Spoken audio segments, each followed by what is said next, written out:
కురుస్తున్న కుండపోత బాణలకు మూసీ కాల్వ ప్రమాదకర స్థాయిలో ప్రవహిస్తోంది. ఎగువన ఉన్న హుస్సేన్ సాగర్, హిమాయత్ సాగర్ల గేట్లు ఎత్తి దిగువకు నీటిని విడుదల చేయడంతో ఆ నీరంతా మూసీకొచ్చి చేరుతోంది. దీంతో ముసారంబాగ్ బ్రిడ్జ్ ని తాకుతూ మూసీ కాల్వ ప్రవహిస్తోంది. దీంతో మూసీకి ఆనుకుని ఉన్న నివాస ప్రాంత ప్రజలను అధికారులు అలర్ట్ చేశారు.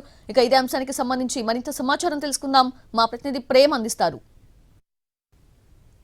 గ్రేటర్ హైదరాబాద్తో పాటు హైదరాబాద్కు ఎగువ ప్రాంతాల్లో కురుస్తున్నటువంటి భారీ వర్షాలకు ఆ యొక్క వరద నీరంతా చేరి మూసి ఉధృతంగా ప్రవహిస్తుంది. ప్రస్తుతం మనం మూసారాంబాగ్ బ్రిడ్జ్ దగ్గర ఉన్నటువంటి పరిస్థితిని చూసుకున్నట్టయితే ఈ యొక్క బ్రిడ్జిని తగులుతూ ఈ యొక్క వరద నీరంతా కూడా ప్రవహిస్తుంది. అయితే గ్రేటర్ హైదరాబాద్ వ్యాప్తంగా కురుస్తున్నటువంటి ఈ యొక్క భారీ వర్షాలన్నీ కూడా వివిధ నాలాల ద్వారా అటు హుస్సేన్ సాగర్లోకి చేరుతున్నటువంటి వరద నీరంతా కూడా అక్కడ FTL లెవెల్ని తాకి ఏర్పడ్డటువంటి ఆ యొక్క పూర్తి నీటి మట్టాన్ని కూడా దిగువ ప్రాంతానికి విడుదల చేస్తున్నారు. అయితే ఆ తూముల ద్వారా వచ్చేటటువంటి నీరంతా కూడా ఈ యొక్క మూసీ కాలువలో కలుస్తుంది.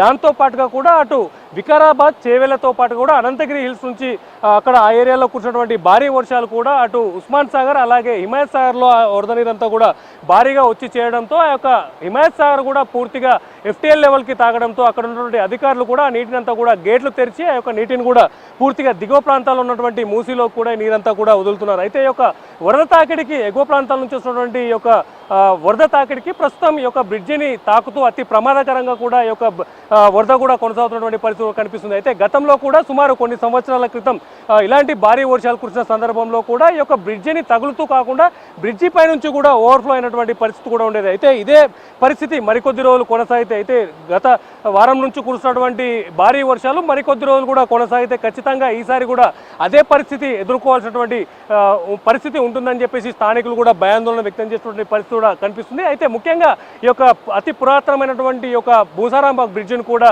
పునర్నిర్మించేందుకు కూడా అధికారులు కాస్త ఎత్తు పెంచి మరొక నిర్మాణాన్ని కూడా చేపడుతున్నారు. అయితే ఆ యొక్క నిర్మాణం పూర్తవడానికి కూడా సుమారు మరి 2 సంవత్సరాలు పట్టే అవకాశం ఉన్న నేపథ్యంలో ఈ యొక్క ప్రస్తుతం ఉన్నటువంటి యొక్క పాత బ్రిడ్జి పై నుంచే ఈ యొక్క వాహనదారులను కూడా రవాణా కూడా కొనసాగుతుంది. అటు ముఖ్యంగా మలక్పేట్, దిల్సుఖ్ నగర్ నుంచి ఈ యొక్క మూసారాంబాగ్ మీదుగా అటు అంబర్పేట్, చేనెంబర్ లాంటి ప్రాంతాలకు వెళ్ళడానికి సులువుగా ఉంటుంది. అయితే ఈ యొక్క బ్రిడ్జి పురాతనమైన బ్రిడ్జి కావడం నేపథ్యంలో ఎగువ నుంచి వస్తున్నటువంటి ఈ యొక్క వరద తాకిడికి ఈ యొక్క బ్రిడ్జి కూడా ప్రమాదానికి గురయ్యేటటువంటి అవకాశం కూడా లేకపోలేదు. ముఖ్యంగా ఈ యొక్క వరద తాకిడి ఇదే విధంగా కొనసాగితే ఈ యొక్క పాత బ్రిడ్జి అనే నేపథ్యంలో కూడా బ్రిడ్జి ఒకవేళ ప్రమాదానికి గురైతే ఖచ్చితంగా ఇక్కడ రాకపోకలు కూడా పూర్తిగా కట్టేటటువంటి పరిస్థితి ఉంటుంది. ముఖ్యంగా దాంతో పాటుగా కూడా ఈ యొక్క మూసీ నదికి ఆనుకొని నివసిస్తున్నటువంటి కొన్ని నివాస ప్రజలు కూడా వారిని కూడా ఇప్పటికే అధికారులు హెచ్చరిస్తున్నారు.